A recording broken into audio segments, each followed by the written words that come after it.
How to set up the CTC-7. Fill tank with 250 milliliters distilled water and rotate the cap completely.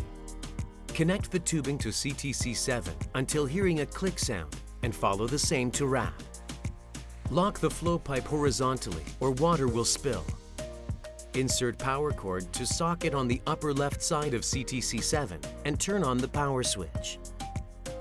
How to wear the CTC-7 wrap. Attach the desired wrap to the proper part of the body and secure it with the small Velcro band. Then fix the wrap tightly with the big Velcro band. How to set cold, heat, contrast therapy with air compression.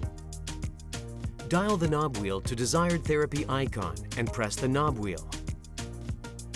To set time, temperature, and compression level, dial the wheel to desired setting or value and confirm each setting by pressing the wheel.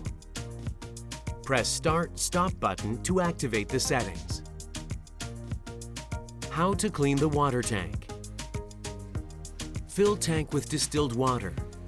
Connect the tubing to the wrap and locking the pipe horizontally. Press and hold the wheel for 3 seconds until menu appears. Select Cleaning and press the wheel. When cleaning is finished, the word Completed is shown on the screen. How to drain water in device, wrap, and tubing. Connect tubing to the wrap and open the pipe vertically to spill water into any prepared container. Completely close the lid of the water tank. Select Drainage and press the wheel. When drainage is finished, the word Completed is shown on the screen. Optionally, connect the component hose to the pipe for easier drainage. DS Marif.